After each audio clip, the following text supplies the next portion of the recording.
नमस्कार, आप देख रहे हैं डेन न्यूज खबरें आप तक और मैं हूं आपके साथ अंजलि मिश्रा। डेन न्यूज में आप सभी दर्शकों का स्वागत है। इस बुलेटिन की शुरुआत से पहले नजर डालते हैं आज के हेडलाइंस पर। आज के हेडलाइंस के प्रायोजक हैं सोने की शुद्धता की पहचान मॉडर्न कपड़ों का मॉल महादेव सा मरनाथ प्रसाद ज्वेलर्स और राज राजेश्वरी कलेक्शन, गांधी चौक, राजनगर बाजार, मधुबनी। असली मिठास से भरपूर तिलकुट का असली स्वाद, वीरेन तिलकुट वाला, बाटा चौक, मधुबनी। हर लोगों का भरोसेमंद ज्वेलरी दुकान Lal Babu Prasad and sons, Shankar Chowk, Madhubani. Trending fashion का सबसे भरोसेमंद ठिकाना Bombay fashion, Mahila college road, Madhubani. गुणवत्तापूर्ण शिक्षा की मजबूत पहचान विवेकानंद मिशन विद्यापीठ, माधोपुर पंडौल, मधुबनी। विश्वास का नाम बेहतरीन ज्वेलरी कलेक्शन के साथ लाल बाबू ज्वेलर्स, बाटा चौक, महिला कॉलेज रोड, मधुबनी। स्वाद, सफाई और पूरी फैमिली के लिए परफेक्ट प्लेस होटल गोकुल राज, राजनगर रोड, लहरियागंज, मधुबनी। जहां पढ़ाई बने आदत और हर दिन बढ़े आपकी काबिलियत। लक्ष्य लाइब्रेरी, गौशाला चौक, मधुबनी। यूजीसी नियमों को लेकर जारी बहस के बीच मधुबनी में एसपी योगेंद्र कुमार ने छात्र संगठनों के साथ बैठक कर शांति, कानून व्यवस्था और समन्वय बनाए रखने की अपील।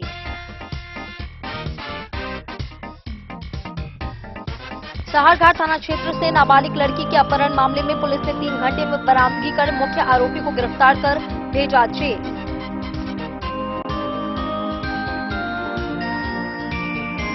जयनगर के प्रसिद्ध फिजिशियन व आईएमए अध्यक्ष डॉक्टर त्रिपुरारी प्रसाद की मुजफ्फरपुर के निकट सड़क हादसे में हुई मौत, वहीं पत्नी गंभीर रूप से हुई घायल। मधुबनी सदर अस्पताल में घायल बच्चे को समय पर सहायता न मिलने पर नाबालिग भाई ने पीठ पर लाद कर अपने भाई को पहुंचाया इमरजेंसी वार्ड तक। वहीं अस्पताल व्यवस्था पर उठ रहे हैं कई सवाल।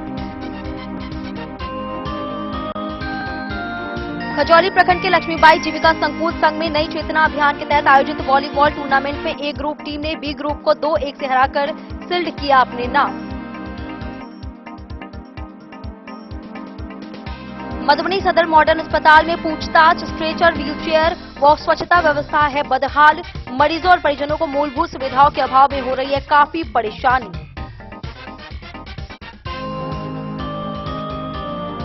बेनीपट्टी के नवकरही गांव में पर्यावरण एवं वन विभाग के अभियान के तहत दरभंगा से आए शूटरों ने किसानों की मांग पर 2 दर्जनों से अधिक नीलगायों को किया शूट।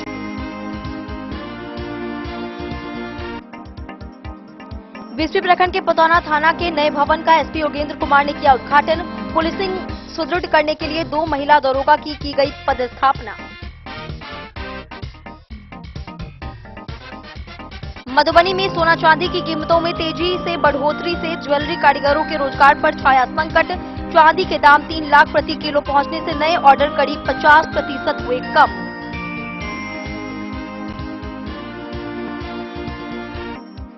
मधुबनी नगर निगम ने शुरू किया विकास बोर्ड योजना। वार्ड सीमा व पार्षद विवरण सहित सभी विकास कार्य अब जनता के लिए होंगे स्पष्ट।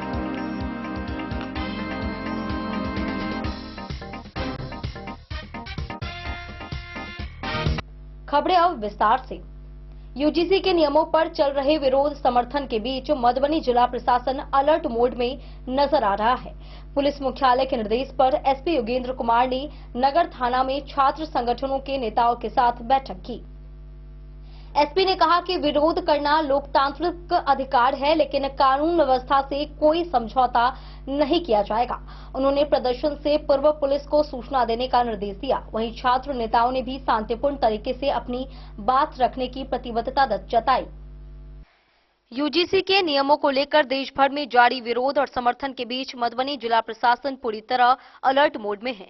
कानून व्यवस्था को सुदृढ़ बनाए रखने के उद्देश्य से बिहार पुलिस मुख्यालय पटना के निर्देशानुसार पुलिस अधीक्षक योगेंद्र कुमार ने नगर थाना परिसर में विभिन्न छात्र संगठनों के नेताओं के साथ एक महत्वपूर्ण बैठक की।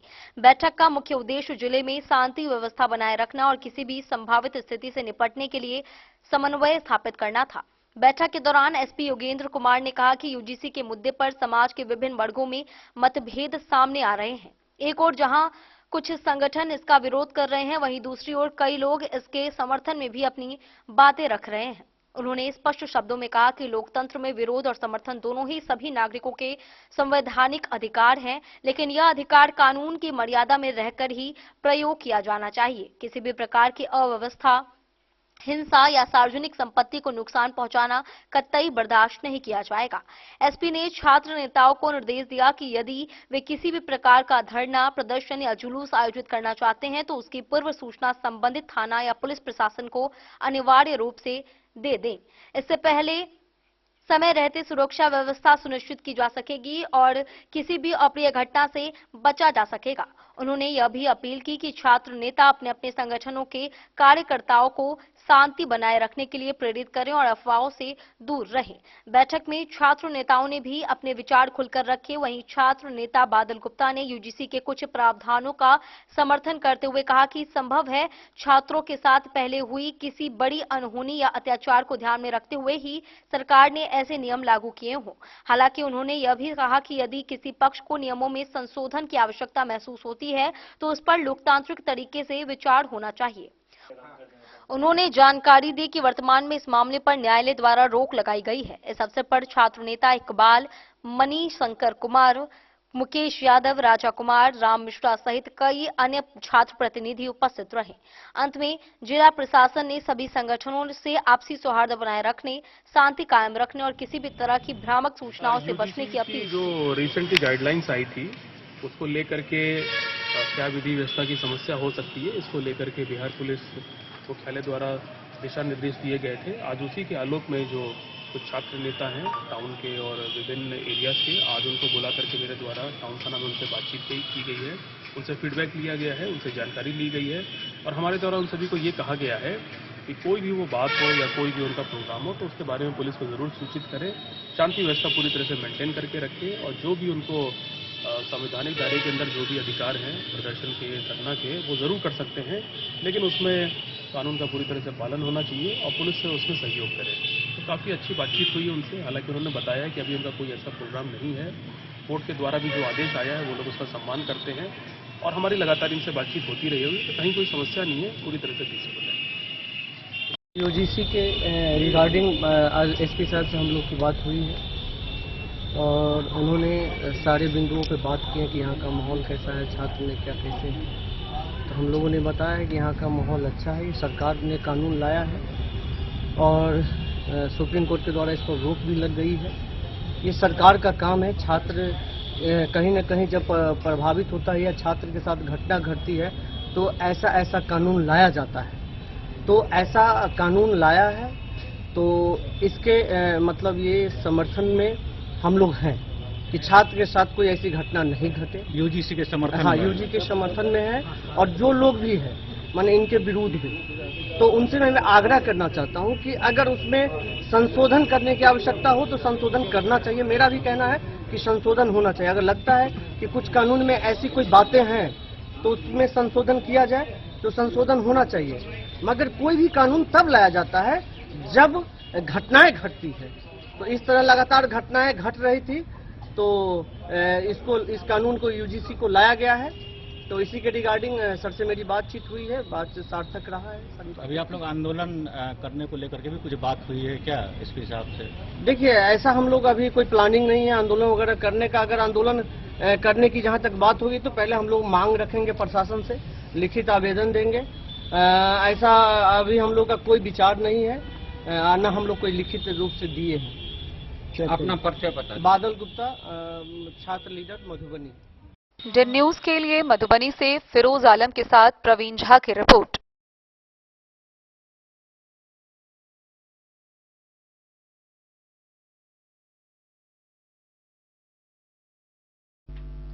मधवापुर के साहरघाट थाना क्षेत्र के एक गांव से नाबालिग लड़की के अपहरण का मामला सामने आया है।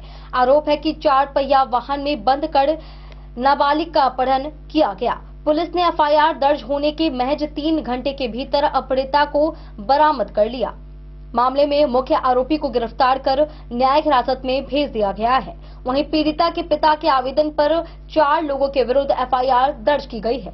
बरामद लड़की को मेडिकल जांच के लिए मधुबनी भेजा गया है। मधवापुर के साहरघाट थाना क्षेत्र के एक गांव से 4 पहिया वाहन में बंद कर नाबालिग लड़की का अपहरण कर लिए जाने का मामला सामने आया है। पुलिस ने इस मामले के मुख्य आरोपी को गिरफ्तार कर गुरुवार को न्यायिक हिरासत में भेज दिया। वहीं एफआईआर दर्ज होने के 3 घंटे के भीतर पीड़िता को बरामद कर लिया गया।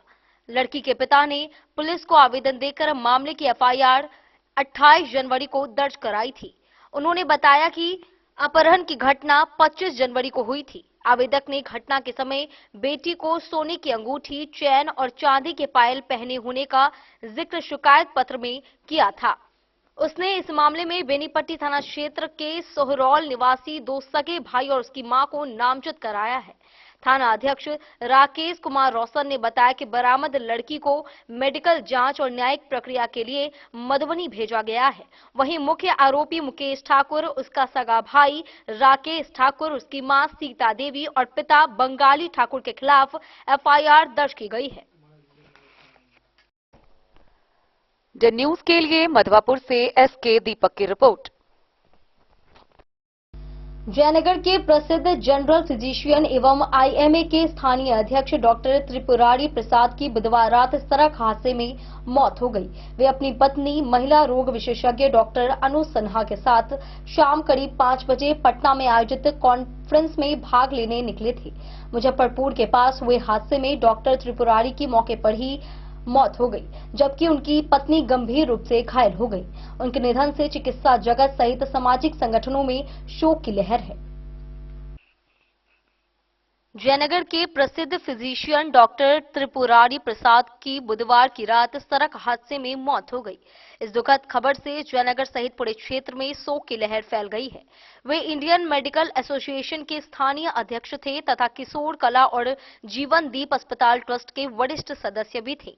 जानकारी के अनुसार डॉक्टर त्रिपुरारी प्रसाद बुधवार की शाम करीब 5 बजे अपनी पत्नी महिला रोग विशेषज्ञ डॉक्टर अनु सिन्हा के साथ पटना में आयोजित एक कॉन्फ्रेंस में भाग लेने के लिए जयनगर से निकले थे। इस दौरान मुजफ्फरपुर के निकट एक सड़क हादसे में उनकी मौत हो गई, जबकि उनकी पत्नी गंभीर रूप से घायल हो गई। डॉक्टर त्रिपुरारी प्रसाद का जयनगर मेन रोड के पास त्रिपुरारी गली में वर्षों से नर्सिंग होम संचालित था। वे जयनगर समेत आसपास के सीमावर्ती इलाकों में एक कुशल और प्रसिद्ध जनरल फिजिशियन के रूप में ख्याति प्राप्त थे।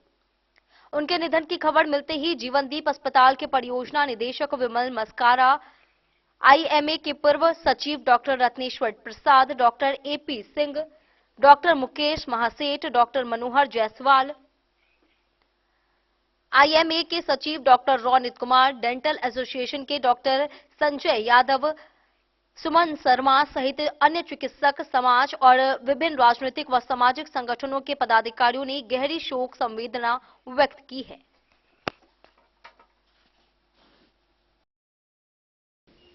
द न्यूज के लिए जयनगर से मोहम्मद अली की रिपोर्ट। मधुबनी सदर अस्पताल में एक बार फिर सरकारी स्वास्थ्य व्यवस्था की संवेदनहीन और मानवता की शर्मसार तस्वीर सामने आई है। नगर थाना क्षेत्र के मोमीन टोला निवासी एक बच्चा मोहम्मद रजा साइकिल हादसे में गिरकर गंभीर रूप से घायल हो गया, जिसे परिजनों ने अस्पताल गेट तक लाया, लेकिन आरोप है कि मौजूद कर्मियों द्वारा कोई मदद नहीं की गई। इलाज की उम्मीद में तड़पते बच्चे को उसका छोटा भाई अपने कंधे पर लादकर इमरजेंसी वार्ड तक ले गया, जिसके बाद इलाज शुरू हुआ।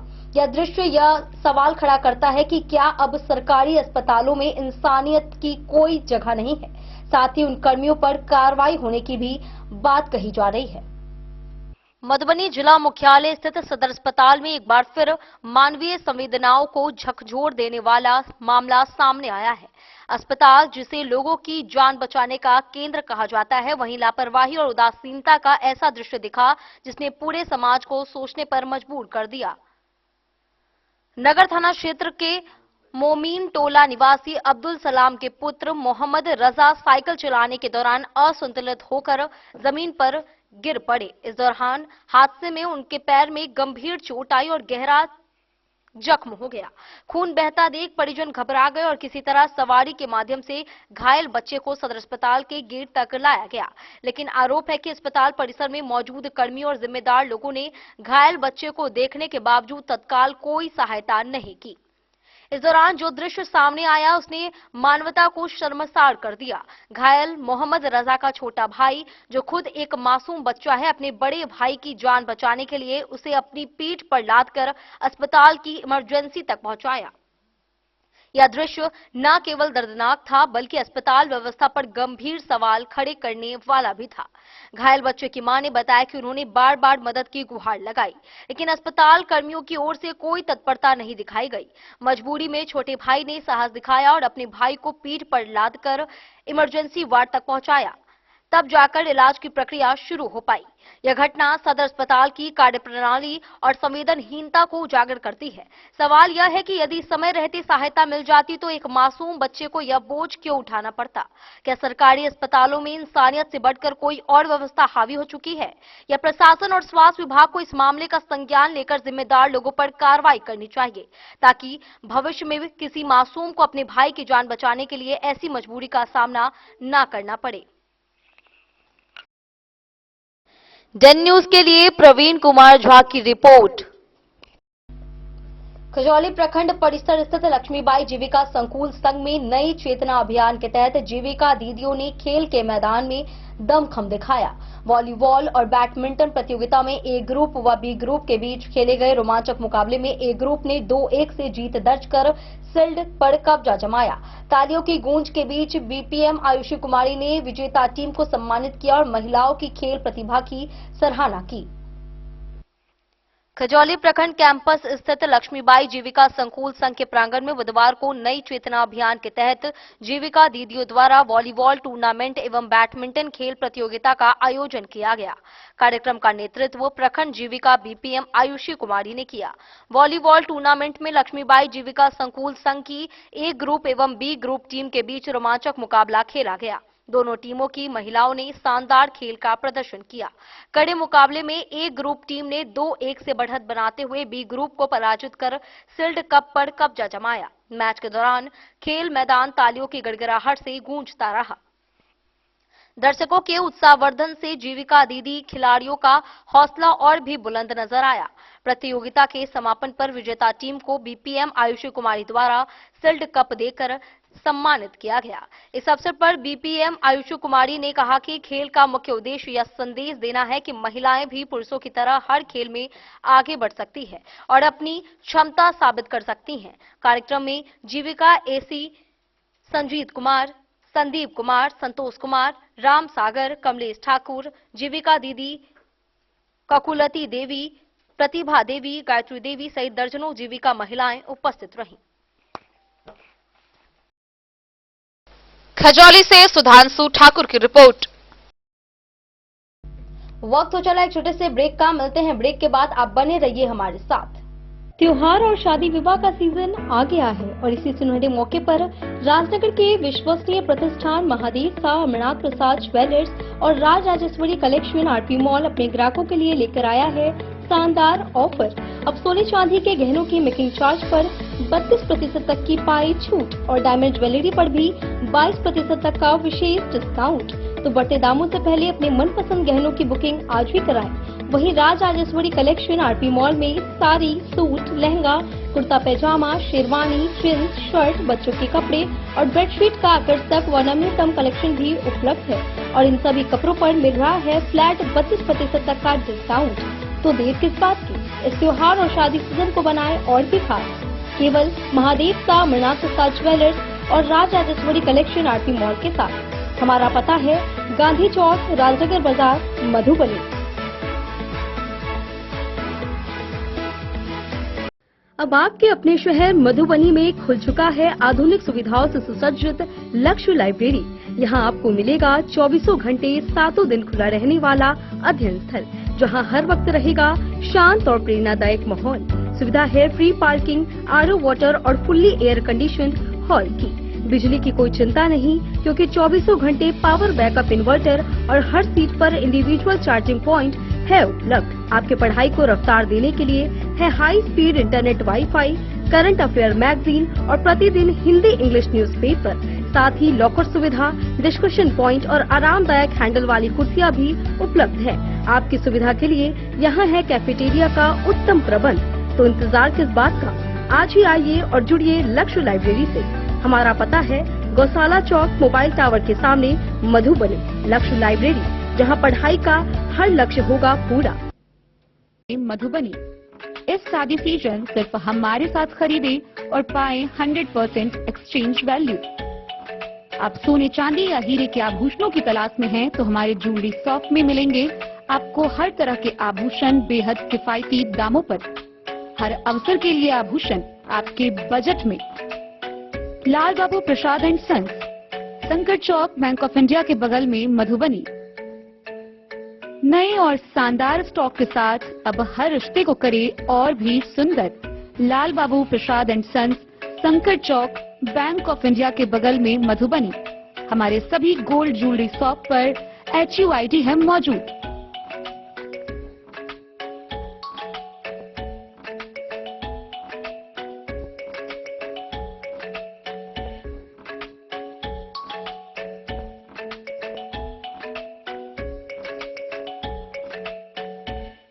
ट्रेंड के इस जमाने में क्या आप भी चाहते हैं स्टाइलिश और फैशनेबल कपड़े? क्या आप अपने लुक को अपग्रेड करना चाहते हैं? अगर हाँ, तो आज ही आएं Bombay fashion readymade sari showroom. हमारे पास पुरुषों, महिलाओं और बच्चों के लिए है नए से नए फैशन ट्रेंड में कपड़े और एक्सेसरीज का लार्ज कलेक्शन। आपके बजट और हर अवसर के लिए खास। चाहे काम के लिए हो नए आउटफिट की तलाश, या पार्टी के लिए ड्रेस, या किसी खास अवसर के लिए सूट, सलवार और साड़ी, हमारे पास है हर एक ब्रांड। क्रिम्सन क्लब, मुफ्ती, टर्टल और किलर के SIS स्टोर्स। इसके अलावा रेमंड, स्पार्की, जॉकी, लक्ष्मीपति, मान्यवर, ब्लैकबेरी, नवाब पार्कर जैसे बड़े ब्रांड। तो देर किस बात की, आज ही आए बॉम्बे फैशन साड़ी एवं रेडीमेड शोरूम। हमारा पता है महिला कॉलेज रोड, मधुबनी।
लाल बाबू ज्वेलर।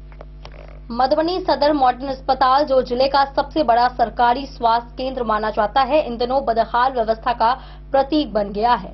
अस्पताल के पूछताछ काउंटर पर अधिकांश समय कोई कर्मचारी मौजूद नहीं रहते, जिससे दूर दराज से आए मरीज और उनके परिजन भटकने को मजबूर हैं। स्ट्रेचर और व्हील चेयर की कमी के कारण गंभीर मरीजों को परिजन खुद खींचकर ले जाते हैं। परिसर में फैला मेडिकल कचरा संक्रमण का खतरा बढ़ा रहा है। यह स्थिति स्वास्थ्य विभाग की कार्यप्रणाली पर गंभीर सवाल खड़े करती है। मधुबनी सदर मॉडर्न अस्पताल की स्वास्थ्य व्यवस्था इन दिनों पूरी तरह से बदहाल और चौपट नजर आ रही है। जिले के सबसे बड़े सरकारी अस्पताल के रूप में पहचाने जाने वाले इस सदर अस्पताल में मरीजों और उनके परिजनों को मूलभूत सुविधाओं के अभाव में भारी परेशानियों का सामना करना पड़ रहा है।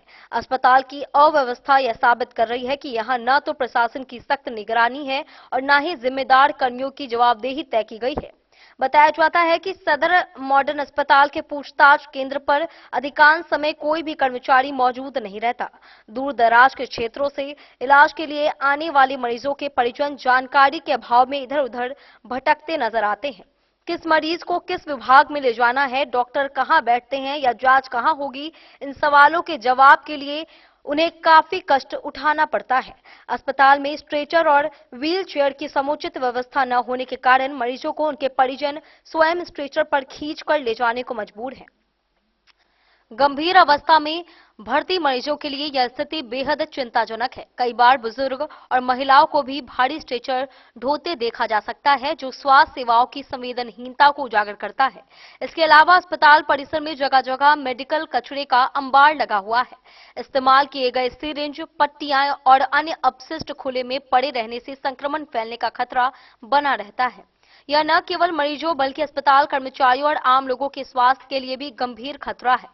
कुल मिलाकर मधुबनी सदर मॉडर्न अस्पताल की यह स्थिति स्वास्थ्य विभाग की कार्यप्रणाली पर बड़ा सवाल खड़ा करता है। अब देखना यह है कि जिला प्रशासन और स्वास्थ्य विभाग कब तक इस अव्यवस्था पर संज्ञान लेते हैं और आम जनता को बेहतर स्वास्थ्य सुविधा उपलब्ध कराने के लिए क्या ठोस कदम उठाए जाते हैं। डेन न्यूज के लिए प्रवीण कुमार झा की रिपोर्ट। बेनीपट्टी प्रखंड के नवकड़ीही गांव में गुरुवार को पर्यावरण, वन एवं जलवायु परिवर्तन विभाग की ओर से नीलगाय नियंत्रण अभियान चलाया गया। दरभंगा से पहुंचे 2 सदस्यीय शूटर दल ने वनपाल श्वेता कुमारी की देखरेख में 2 दर्जन से अधिक नीलगायों को शूट किया। यह कार्रवाई किसानों की शिकायत पर मुखिया के आवेदन के बाद की गई। किसानों का कहना है कि हजारों नीलगाय फसलों को नुकसान पहुंचा रहे हैं। विभाग ने अभियान जारी रखने की आवश्यकता जताई। बेनीपट्टी प्रखंड के नवकड़ीही गांव में पर्यावरण एवं वन विभाग के तत्वाधान में गुरुवार को दरभंगा से पहुंचे 2 सदस्यीय शूटरों की टीम ने करीब 2 दर्जन से अधिक नील गायों को शूट किया। बेनीपट्टी वन प्रमंडल के वनपाल श्वेता कुमारी की देखरेख में पर्यावरण एवं वन विभाग से आए मुख्य शूटर आलोक कुमार सिंह उर्फ मुन्ना और सहायक आखेटक संजीव कुमार सिंह ने नवकड़ीही गांव के बकुलबा नामक बगीचे में पहुंचकर नीलगायों का शिकार किया। बता दें कि नवकड़ीही गांव के दर्जनों किसानों ने स्थानीय मुखिया से नीलगायों के उत्पात से मुक्ति दिलाने हेतु पहल करने की मांग की थी, जिसके आलोक में मुखिया राम संजीवन यादव के द्वारा संबंधित विभाग को पत्र भेजकर नीलगाय के उत्पात से मुक्ति दिलाने का आग्रह किया गया था। नवकड़ीही के प्रवीण कुमार झा, पप्पू कुमार चौधरी, वैद्यनाथ चौधरी व संजीव कुमार उर्फ मुन्ना चौधरी सहित दर्जनों किसानों ने कहा कि नवकड़ीही, कड़ीही, चतरा, अतरौली, नगवास, डुमरा, बीजखाना, इकतारा व चननपुरा सहित कई गांवों के मैदानी इलाकों में लगी करीब 2000 एकड़ की फसल को इस इलाके में तकरीबन हजारों की संख्या में घूम रही नीलगायें बर्बाद कर रही हैं, जिसकी वजह से इन इलाकों के किसान परेशान व हताश हो चुके थे। किसानों ने यह भी बताया कि इन दिनों अभियान में करीब 1 दर्जन नीलगाय शूट किए जा सके हैं, जबकि इसकी संख्या हजारों में है। 1 दिवसीय अभियान चलाने की जरूरत है। वहीं मुख्य आखेटक ने कहा कि बिहार सरकार के पर्यावरण एवं वन विभाग के द्वारा वर्ष 2022 से नीलगायों के उत्पात से किसानों को मुक्ति दिलाने हेतु नीलगाय जैसी जानवरों को शूट करने का अभियान चलाया जा रहा है। शूट अभियान के क्रम में काफी संख्या में नीलगाय भागकर आसपास के इलाके में शरण ले चुके होंगे। उन आसपास के इलाके के मुखियों को भी इस तरह के अभियान चलवाने के लिए पहल करना चाहिए। उन्होंने यह भी बताया कि नवकड़ीही मुखिया के आवेदन के आलोक में अभियान के पहले चरण में अधिकतम 50 नीलगायों को शूट किया गया है। इससे अधिक के लिए पुनः पहल करने की जरूरत होगी। वहीं बेनीपट्टी के वनपाल श्वेता कुमारी ने जानकारी देते हुए बताया कि शूट हुए सभी नीलगायों को जेसीबी से गड्ढा खुदवाकर उसमें उसे रखवाकर नमक डालकर जमीन दोज कर दिया जाएगा। खबर भेजे जाने तक नीलगायों को शूट किए जाने का अभियान जारी था। की नाम है के? वैद्यनाथ चौधरी, घर नवकड़ी। की समस्या चली जे नीलगाय से? समस्या है जे सब फसल चल जाए छे, किसान के कुछ हो नहीं दे छे। कितने दिन से उपद्रव चल रहल छे? उपद्रव तो चले छे 15-20 साल से। अच्छा, 15-20 साल से पड़ गेल हमरा सब तो हम सब प्रक्रिया शुरू करी दरखास्त। एकोटा फसल होय नहीं दे छे। एकोटा फसल नहीं। गाछ वृक्ष लगबे जे सब के मनरेगा में गाछ सब लगे छे, सब महोगनी खा जाए छे। तार के तरह बुझाई छे, तोड़ दे छे। नीलगाय किसानों का कते आकलन होत अपने के नजर में जे नीलगाय हेतै ये इलाका? नीलगाय तो हम हजारों 500 से तक छे। तो अखन संयोग देखियो जे किछ कम बुझाइया। सब अगल बगल में तो हम तो हुदक से 100 150 हुद होय छे एकटा, सब खा जाए छे। 2 गो 4 गो 5 गो मरे से कल्याण किछ कल्याण नहीं हेतै। वह 2-4 दिन अगल बगल में भागल रहते फिर सब चीज। एहिले अपने की चाहै छे? चाहे जे रेगुलर हो 1 सप्ताह 10 दिन प्रोग्राम, तखन हेतै किछ गांव के अगल बगल। हाँ, गांव अगल बगल में हमारा नाम संजीव कुमार है, वैसे मुन्ना चौधरी से लोग जानते हैं। जंगल की क्या परेशानी था नीलगाय से? नीलगाय की संख्या यहाँ पर कम से कम 500 से ऊपर है और जंगली शुगर भी है यहाँ पर।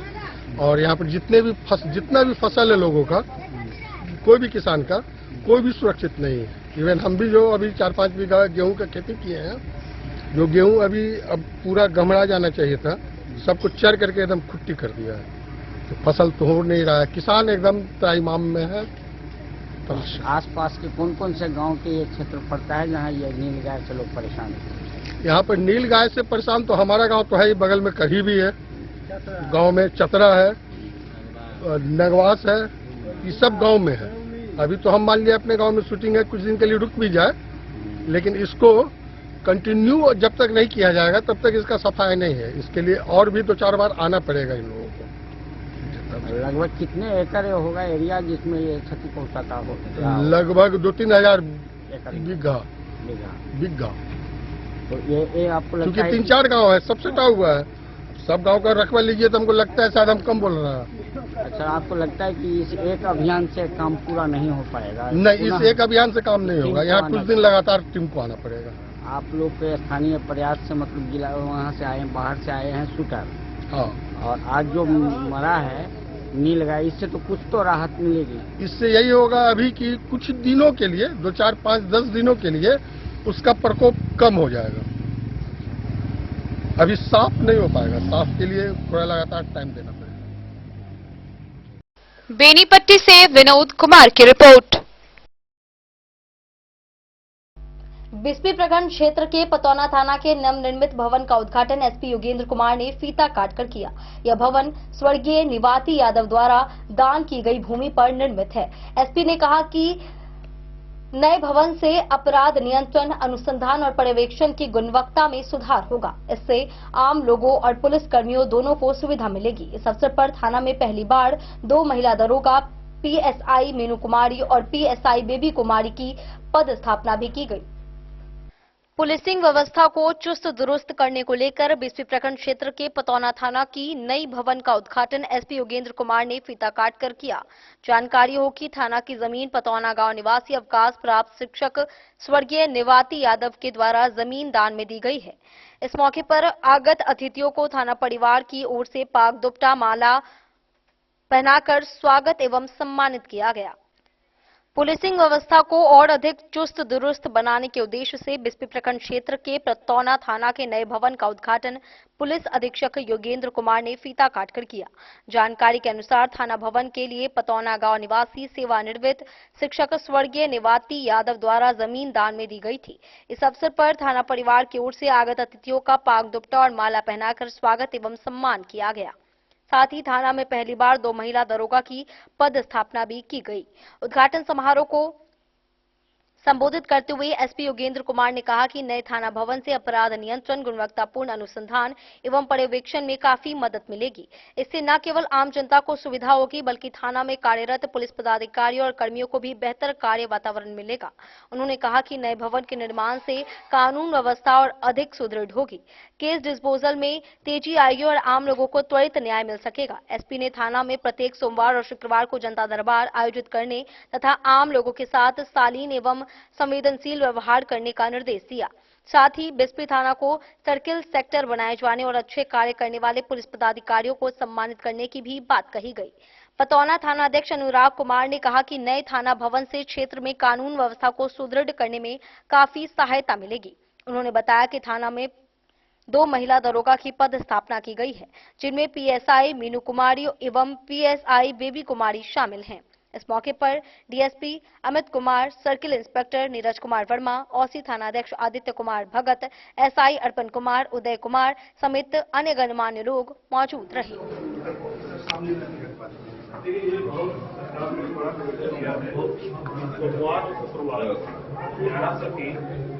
थाने की नई बिल्डिंग बनके तैयार हो गई है और 27 तारीख को माननीय मुख्यमंत्री जी के द्वारा इसका उद्घाटन भी कर दिया गया है। आज मेरे द्वारा स्वयं यहाँ पे आकर के जो थाने का हैंडओवर का काम है और पुराने थाने से नए थाने में शिफ्ट होने का जो कार्य है, आज मैंने अपनी प्रेजेंस में शो करा दिया है। कुल मिला के यूं कहें तो आज से पतौना थाना पुरानी बिल्डिंग को छोड़ के इस नई बिल्डिंग में कार्यरत हो गया है। सारे सामान, चाहे सीसीटीएनएस के इक्विपमेंट्स हो, थाना के अभिलेख हो, स्टेशन डायरी हो, सारी चीजें यहाँ संधारित हो गई है। सारे अधिकारियों ने आज से यहाँ पे काम करना शुरू कर दिया है और आज क्षेत्र के काफी सम्मानित सदस्य भी हम लोग के साथ में मौजूद हैं। सभी से हमने यही आग्रह किया है कि थाने के साथ मिलकर काम करें, सारी सूचनाएं थाने को दें और थाने में एसडीपीओ हो, एसएचओ हो और सर्किल इंस्पेक्टर, सभी को मैंने ये कहा है कि कोई भी व्यक्ति जो इस बिल्डिंग में आएगा उसको अपनापन का एहसास होना चाहिए, उसको पानी पिलाना है, उसकी बात सुनना है, उसकी एप्लीकेशन लेना है। जांच पड़ताल करके कार्रवाई जो भी है वो तो कानून के हिसाब से ही होगी, लेकिन व्यवहार सबके साथ ठीक होना चाहिए। आज चौकीदार से लेके, सिपाही से लेके, थानाध्यक्ष, एसडीपीओ, बेनीपट्टी, सबको मैंने यही बात बोली है और मुझे पूरा उम्मीद है कि ये थाना नया जो पतौना की नई बिल्डिंग है, यहाँ से हमारे सारे स्टाफ एक अच्छी सर्विस डिलीवरी पब्लिक को जो मिलनी चाहिए वो हम लोग यहाँ से देंगे और अनुसंधान में भी तेजी आएगी, छापेमारी में भी तेजी आएगी। और नई बिल्डिंग होने से पब्लिक, जिसकी पुरानी बिल्डिंग में बहुत सारी दिक्कतें होती थी, वहाँ जगह की कमी थी, अभिलेख का संधारण ठीक से नहीं हो पाता था, बट यहाँ वो सारी चीजें कोई दिक्कत नहीं है। बिहार पुलिस बिल्डिंग कॉर्पोरेशन ने बहुत ही उच्च गुणवत्ता की बिल्डिंग बनाई है और ये पूरे पतौना के लिए बहुत गर्व की बात है। मैं आज सभी को अपनी तरफ से बधाई देता हूँ। सर, औसी थाना निर्माण का रास्ता अब तक उसमें जो थोड़ी बहुत टेक्निकल इशू थी वो हम लोग ने रिजॉल्व कर ली है, बहुत जल्दी वो स्टार्ट हो जाएगा। सर, मधुबनी जिले में कुल कितने मॉडल थाना का निर्माण अब तक हो चुकी है? देखिए, जो मॉडल थानों के निर्माण है वो 10 से करीब ऊपर हो चुके हैं। एग्जैक्ट डेटा हम आपको जरूर दे देंगे इसमें। आज इसके साथ में, चूंकि आज थाने का पहला दिन है, तो आज हम यहाँ पे बैठ के केस रिव्यू भी करेंगे। जो अच्छा परफॉर्म करने वाले आए हैं, जिन्होंने ज्यादा केस का निष्पादन किया, मैं उनको पुरस्कृत भी करूंगा और जहाँ कमी है उसको ठीक करने के लिए भी हम उचित निर्देश देंगे। धन्यवाद। बिस्फी से सत्यनारायण यादव की रिपोर्ट। पूरे भारत समेत मधुबनी जिले में सोना चांदी की बढ़ती कीमतों ने जहां बाजार में चमक बढ़ाई है, वहीं कारीगरों की रोजी रोटी पर असर डाला है। बीते 2 वर्षों में चांदी की कीमत करीब 3 गुना बढ़कर 3 लाख रुपए प्रति किलोग्राम के आसपास पहुंच गई है। इसका सीधा असर यह हुआ है कि नए ऑर्डर लगभग 50% घट गए हैं। वहीं लग्न के मौसम में भी जेवरों की मांग कमजोर हो गई है। कारीगरों का कहना है कि हालात नहीं सुधरे तो पारंपरिक कला पर संकट खड़ा हो सकता है। सोना चांदी की कीमतों में लगातार तेजी बनी हुई है, लेकिन इस चमक के बीच स्थानीय कारीगरों के चेहरों की रौनक फीकी पड़ती जा रही है। पीढ़ियों से संजोई गई कारीगरी पर अब संकट के बादल मंडराने लगे हैं। बीते 2 वर्षों में चांदी की कीमतों में आई भारी उछाल ने इस पारंपरिक उद्योग के सामने गंभीर चुनौती खड़ी कर दी है। कारीगरों का कहना है कि उनकी आमदनी आधे से भी कम हो गई है, जिससे परिवार का भरण पोषण कठिन होता जा रहा है। आंकड़ों पर नजर डालें तो वर्ष 2024 में चांदी का औसत भाव लगभग 95,700 रुपए प्रति किलोग्राम था, जबकि 2026 की शुरुआत में यह बढ़कर 3 लाख रुपए प्रति किलोग्राम के मनोवैज्ञानिक स्तर तक पहुंच गया है। चांदी की इस महंगाई का सीधा असर कारीगरों के काम पर पड़ रहा है। कारीगरों के अनुसार नए ऑर्डरों में करीब 50% की गिरावट आई है। लग्न का मौसम होने के बावजूद ग्राहक महंगी चांदी के कारण ऑर्डर देने से हिचक रहे हैं। फिलहाल पुराने ऑर्डरों पर काम चल रहा है, लेकिन हालात नहीं सुधरे तो आने वाले दिनों में काम और प्रभावित होने की आशंका जताई जा रही है। सोना चांदी की कीमतों में उछाल के साथ ज्वेलरी कंपनियों के शोरूम खुलने से भी स्थानीय कारीगरों पर असर पड़ रहा है। कारीगरों का कहना है कि कंपनी के ज्वेलरी पर मेकिंग चार्ज अधिक होता है, जबकि लोकल कारीगर से बनवाने पर 1/4 खर्च आता है। बावजूद इसके ब्रांडेड शोरूम के कारण स्थानीय कारीगरों को काम कम मिल रहा है। जिला मुख्यालय में करीब 200 से अधिक कारीगर ज्वेलरी निर्माण से जुड़े हैं। वहीं कारीगरों का कहना है कि यदि कीमतों में स्थिरता नहीं आई तो युवा और महिलाएं जो हाल में वर्षों में इस कला से जुड़े रहे थे, इसे छोड़ने को मजबूर हो सकते हैं और वर्षों पुरानी यह कला विलुप्त होने के कगार पर पहुंच सकती है। बड़ा बाजार में 3 ग्राम से लेकर 2.5 किलो तक वजन की चांदी की मूर्तियां और मुकुट तैयार किए जाते हैं। इन्हें आकार देने के बाद विशेष तकनीक से चमकाया जाता है। देश के कई हिस्सों में पारंपरिक चांदी के आभूषण बनाने की कला लगभग समाप्त हो चुकी है, लेकिन यहाँ अब भी पारंपरिक सिल्वर ज्वेलरी उपलब्ध है। वहीं अजय ठाकुर ने कहा कि पिछले 2 वर्षों में सोना चांदी की कीमतों में भारी बढ़ोतरी हुई है, जिसका सीधा असर काम पर पड़ रहा है। नए ऑर्डर लगभग 50% तक घट गए हैं, जिससे छोटे कारीगरों के लिए काम संभालना मुश्किल हो गया है। मनोज ठाकुर ने कहा कि ऑर्डर कम हो रहे हैं। यदि सरकार सहयोग करे और बाजार में स्थिरता आए तो युवा इस कला को आगे बढ़ा सकते हैं। वहीं वर्तमान हालात युवाओं के रोजगार के लिए खतरा बनते जा रहे हैं। दिनेश ठाकुर ने बताया कि लग्न का समय होने के बावजूद पहले जैसी मांग नहीं है। ग्राहक तैयार माल पसंद तो करते हैं, लेकिन दाम सुनकर ऑर्डर टाल देते हैं, जिससे बाजार की रफ्तार धीमी पड़ गई है।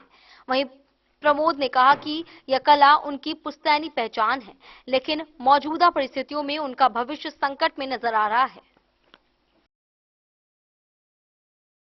मधुबनी से फिरोज आलम की report. Bihar Pradesh sales representative association Madhubani unit की बैठक में संगठन की गतिविधियों और भविष्य की योजनाओं पर चर्चा हुई। सेक्रेटरी आदित्य कुमार ने सदस्यता बढ़ाने और 2026 तक सदस्यों की संख्या 200 करने का लक्ष्य साझा किया। सीनियर सदस्य अशोक कुमार झा ने लोकल लीडरों की कार्यकुशलता की सराहना की। बैठक में टीएन लाल समेत कई लोग मौजूद रहे। Bihar Pradesh sales representative association Madhubani unit द्वारा हाल ही में यूनिट बैठक का आयोजन किया गया, जिसमें संगठन की गतिविधियों और भविष्य की योजनाओं पर विस्तार से चर्चा की गई। बैठक में मधुबनी यूनिट के सेक्रेटरी आदित्य कुमार ने सदस्यता बढ़ाने और संगठन को सुदृढ़ करने पर विशेष जोर दिया। उन्होंने वर्ष 2026 तक सदस्यों की संख्या 200 करने का लक्ष्य निर्धारित करने की बात कही। सीनियर सदस्य अशोक कुमार झा ने लोकल लीडरों की कार्यकुशलता की सराहना करते हुए धन्यवाद प्रकट किया। इस अवसर पर टीएन लाल, सुनील कुमार झा, अजीत कुमार चौधरी, रणधीर कुमार, श्याम कुमार झा, बबलू मंडल सहित कुल 50 सदस्य उपस्थित रहे। बैठक का समापन यूनिट अध्यक्ष गगन कुमार झा के धन्यवाद ज्ञापन के साथ किया गया। दिन न्यूज के लिए सुमित कुमार की रिपोर्ट। वक्त हो चला एक छोटे से ब्रेक का। मिलते हैं ब्रेक के बाद, आप बने रहिए हमारे साथ। वीरेंद्र तिलकुट वाला, जहां पाएंगे गया के मशहूर कारीगर द्वारा तिलकुट, मुरब्बा, खजूर, अमोट, रुमाली लच्छा, घी लच्छा, गजक, गुड़ मेवा, चीनी मेवा। यही नहीं, लट्ठा बादाम, बादाम पापड़ी, खोया तिलकुट, गुलाब रेवड़ी, तिलकुट स्पेशल, तिलकुट जनरल, तिलकतरी, खुला तिल भी यहाँ उपलब्ध है। स्वाद ऐसा जो एक बार जुबान से लग जाए तो आप भूल न पाए। हम रखते हैं आपकी सेहत का ख्याल, इसलिए पूरी सफाई व स्वच्छता के साथ यहाँ आपका मनपसंद तिलकुट तैयार किया जाता है। एक बार अवश्य पधारें वीरेंद्र तिलकुट वाला, बाटा चौक, बाटा शोरूम के सामने, मधुबनी। दोस्तों, इस वक्त मैं मौजूद हूँ लहरियागंज मधुबनी में और आज आप लोगों को मधुबनी का एक ऐसा होटल के बारे में जानकारी दूंगा जो कि मधुबनी का पहला 4 स्टार होटल है और 7 मंजिले का। साथ ही साथ जो है इस होटल के अंदर जो है 5 से ज्यादा हॉल है और लोगों की कैपेसिटी की बात करूँ तो 20 लोगों से लेकर 700 लोगों तक का कैपेसिटी है। चलिए आप लोग घुमाते हैं और बताते हैं, पूरी जानकारी देते हैं होटल गोकुल राज का।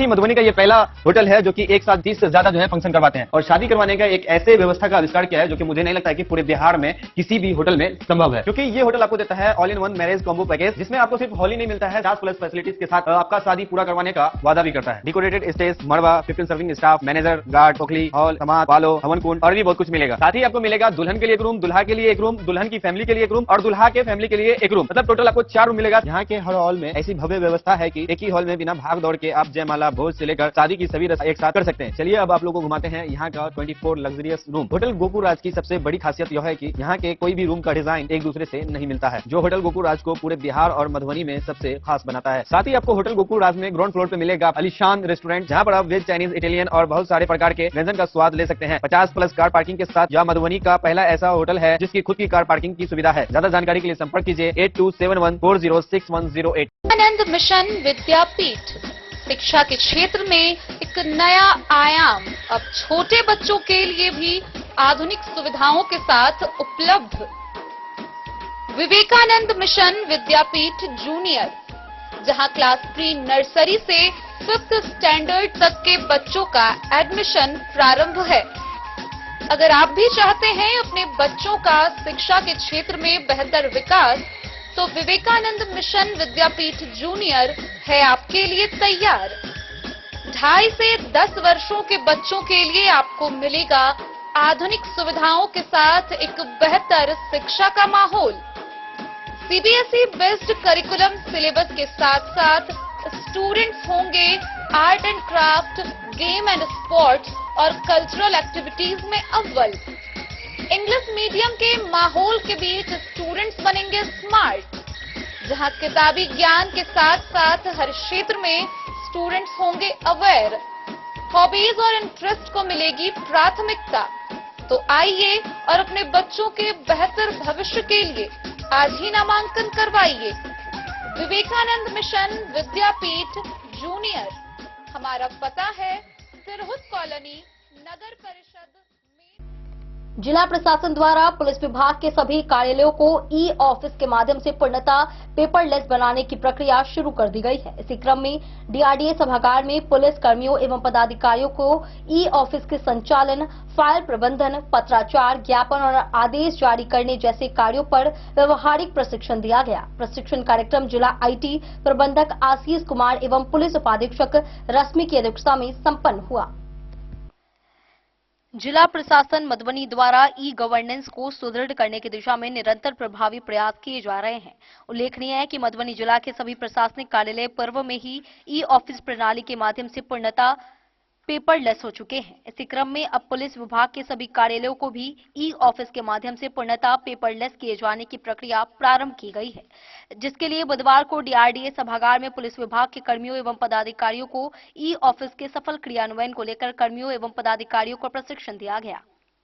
विदित हो कि पुलिस उप महानिरीक्षक मिथिला क्षेत्र दरभंगा द्वारा दिए गए निर्देश के आलोक में पुलिस अधीक्षक योगेंद्र कुमार के द्वारा पुलिस विभाग में ई ऑफिस व्यवस्था को प्रभावी रूप से लागू करने हेतु आवश्यक निर्देश दिए गए हैं, जिसके पश्चात मधुबनी पुलिस विभाग के सभी कार्यालयों के लिए ई ऑफिस से संबंधित प्रशिक्षण कार्यक्रम का आयोजन किया गया है।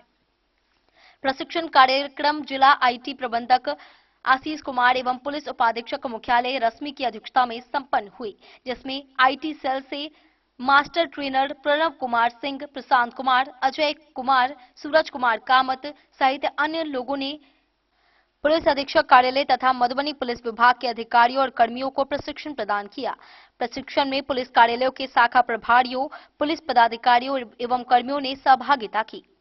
प्रशिक्षण के दौरान ई ऑफिस के अंतर्गत किए जाने वाले सभी प्रखंड कार्यों जैसे फाइल प्रबंधक, डाक निस्तारण, पत्राचार, कार्यालय आदेश, ज्ञापन, संयुक्त प्रक्रिया आदेश, परिपत्र, अभ्यावेदन आदि के संबंध में विस्तृत एवं व्यवहारिक जानकारी दी गई, ताकि पुलिस विभाग में दैनिक कार्यालयीन कार्य पूरी तरह डिजिटल माध्यम से निष्पादित किए जा सके।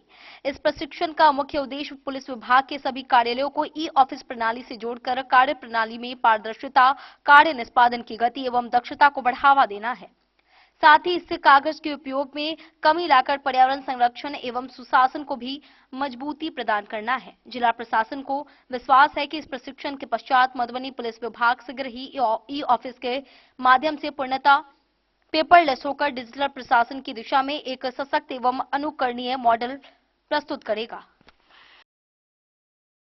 Bureau report Madhubani. मधुबनी नगर निगम क्षेत्र के सभी वार्डों में विकास संबंधित स्टील बोर्ड लगाए जाएंगे। मेयर अरुण राय ने बताया कि इन बोर्डों पर वार्ड की चौहद्दी, विकास कार्य, पार्षद का नाम और मोबाइल नंबर समेत अन्य आवश्यक जानकारियां अंकित होंगी। बोर्ड लगाने के लिए टेंडर प्रक्रिया अपनाई जाएगी। इसके साथ ही हर घर नल जल योजना, सड़क, नाला और अन्य विकास कार्यों की जानकारी भी साझा की जाएगी। यह पहल नए निवासियों और अधिकारियों के लिए वार्ड संबंधित जानकारी आसान और पारदर्शी बनाएगी। मधुबनी नगर निगम क्षेत्र में वार्डों में विकास संबंधित बोर्ड लगाई जाएगी। इसकी जानकारी देते हुए नगर मेयर अरुण राय ने बताया कि वार्डों लगने वाली स्टील बोर्ड में वार्ड की चौहद्दी, विकास कार्य व अन्य आवश्यक जानकारी होगी। बोर्ड लगाने का कार्य के लिए टेंडर की प्रक्रिया अपनाई जाएगी। नागरिकों को वार्डों की चौहद्दी अथवा इसके सीमांकन की जानकारी के लिए वार्डों की सीमा प्रारंभ व सीमा समाप्त संबंधित जानकारी मिलेगी। इसके लिए चिन्हित स्थानों पर स्टील बोर्ड लगाया जाएगा।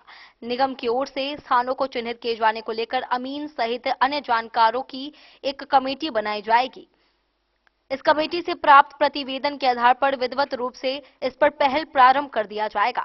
बोर्ड पर संबंधित वार्ड की संख्या के साथ पार्षद के नाम उसके मोबाइल नंबर के साथ होगी। इसके लिए पार्षदों की ओर से दिए जाने वाली सूची के आधार पर नियमानुकूल कार्रवाई प्रारंभ कर दी जाएगी। बोर्ड लगाए जाने से वार्डों के सीमा संबंधित जानकारी के लिए लोगों को परेशानी नहीं होगी।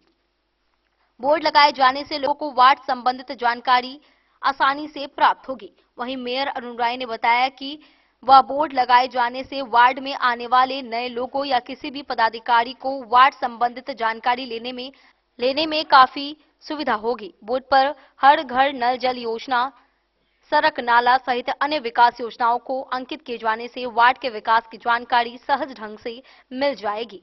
इससे लोगों में पारदर्शिता बढ़ेगी। मधुबनी से फिरोज आलम की रिपोर्ट।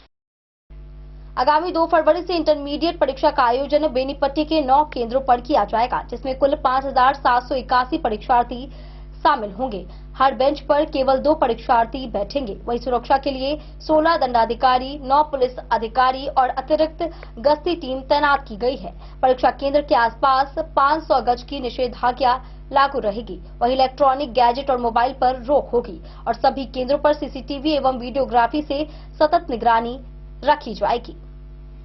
बिहार विद्यालय परीक्षा समिति के निर्देश पर बेनीपट्टी के 9 परीक्षा केंद्रों पर 2 फरवरी से इंटरमीडिएट परीक्षा का आयोजन होगा, जिसकी सभी तैयारी पूरी कर ली गई है। परीक्षा को लेकर इस बार 9 केंद्र बनाए गए हैं। सभी केंद्रों पर मजिस्ट्रेट के नेतृत्व में पुलिस पदाधिकारियों और जवानों को प्रतिनियुक्त किया गया है। मिली जानकारी के अनुसार कटैया रोड स्थित श्री लीलाधर +2 उच्च विद्यालय को आदर्श परीक्षा केंद्र बनाया गया है। वहीं इस केंद्र पर 1481 परियोजना बालिका +2 उच्च विद्यालय परीक्षा केंद्र पर 569, डॉक्टर NC कॉलेज केंद्र पर 541, मध्य विद्यालय बेनीपट्टी परीक्षा केंद्र पर 493, बनकट्टा में पेट्रोल पंप के पास स्थित मेडोना इंग्लिश स्कूल परीक्षा केंद्र पर 799, प्रखंड कार्यालय के समीप BSFC गोदाम के निकट स्थित सुरसरी चंद्रमुखी महिला कॉलेज केंद्र में 545, प्रखंड कार्यालय से अंबेडकर चौक जाने वाली बाईपास रोड स्थित मिथिलांचल प्राइवेट पब्लिक स्कूल केंद्र में 594, मध्य विद्यालय धगजड़ी केंद्र में 496 और सरिसब स्थित मध्य विद्यालय केंद्र में 263 सहित कुल 9 केंद्रों पर कुल 5,781 परीक्षार्थी परीक्षा में शामिल होंगे। परीक्षा के संबंध में जानकारी देते हुए एसडीएम सारंग पानी पांडे ने बताया कि परीक्षा के दौरान एक बेंच पर मात्र 2 परीक्षार्थी को ही बैठने की अनुमति दी जाएगी। हर हाल में परीक्षा को शांतिपूर्ण व कदाचार मुक्त माहौल में संपन्न कराने का निर्देश केंद्राधीक्षकों, दंडाधिकारियों सहित प्रतिनियुक्त अधिकारियों को दिया गया है। परीक्षा शुरू होने से पूर्व परीक्षा केंद्र जाने वाले मार्गों में वाहनों के प्रवेश पर रोक रहेगी। परीक्षा के सफल संचालन के लिए 16 दंडाधिकारी और 9 पुलिस पदाधिकारी, 3 गश्ती दंडाधिकारी व 3 पुलिस पदाधिकारी, 1 जोनल व 1 सुपर जोनल तथा 1 उड़न दस्ता दंडाधिकारी को प्रतिनियुक्त किया गया है। उन्होंने बताया कि सभी परीक्षा केंद्र के पास BNS की धारा 163 के तहत 500 गज की दूरी में निषेधाज्ञा लागू रहेगी। जांच के बाद ही परीक्षार्थियों को केंद्र के अंदर प्रवेश कराने का निर्देश दिया जाएगा। सभी केंद्रों पर वीडियोग्राफी भी कराई जाएगी। साथ ही इलेक्ट्रॉनिक गैजेट लेकर परीक्षा केंद्र आने वाले परीक्षार्थी पर कार्रवाई की जाएगी। इतना ही नहीं, पूरे परीक्षा के दौरान सीसीटीवी कैमरे से भी सतत निगरानी सुनिश्चित की जाएगी। बेनीपट्टी से विनोद कुमार की रिपोर्ट। जिला प्रशासन एवं कला संस्कृति विभाग बिहार के संयुक्त तत्वाधान में 31 जनवरी 2026 को नगर भवन मधुबनी में बसंत पंचमी महोत्सव 2026 का आयोजन होगा। इसी अवसर पर समूह लोक नृत्य प्रतियोगिता का आयोजन किया जाएगा। प्रतियोगिता का उद्देश्य बिहार की समृद्ध लोक नृत्य परंपरा को मंच देना और प्रतिभाशाली कलाकारों को प्रोत्साहित करना है। जिला प्रशासन सभी कलाकारों एवं लोक नृत्य प्रेमियों को इस सांस्कृतिक उत्सव में सादर आमंत्रित करता है। कला एवं संस्कृति विभाग बिहार तथा जिला प्रशासन मधुबनी के संयुक्त तत्वाधान में बसंत पंचमी महोत्सव 2026 का आयोजन दिनांक 31 जनवरी 2026 को किया जाएगा। इस अवसर पर समूह लोक नृत्य प्रतियोगिता का आयोजन किया जा रहा है। यह प्रतियोगिता दिनांक 31 जनवरी 2026 को नगर भवन मधुबनी में आयोजित होगी। इस आयोजन का उद्देश्य बिहार की समृद्ध लोक नृत्य परंपरा को मंच प्रदान करना तथा प्रतिभाशाली कलाकारों को प्रोत्साहित करना है। यह प्रतियोगिता लोक संस्कृति के संरक्षण, संवर्धन एवं नई पीढ़ी को अपनी सांस्कृतिक जड़ों से जोड़ने की दिशा में एक महत्वपूर्ण पहल है। जिला प्रशासन मधुबनी द्वारा सभी कलाकारों एवं लोक नृत्य प्रेमियों को इस सांस्कृतिक उत्सव में सादर आमंत्रित किया गया है। Bureau report Madhubani. आज के इस बुलेटिन में फिलहाल इतना ही। कल फिर हाजिर होंगे नए खबरों के साथ। तब तक दीजिए पूरी टीम को इजाजत और मधुबनी के हर छोटे बड़े खबरों को देखने के लिए देखते रहिए डन न्यूज खबरें आप तक। नमस्कार।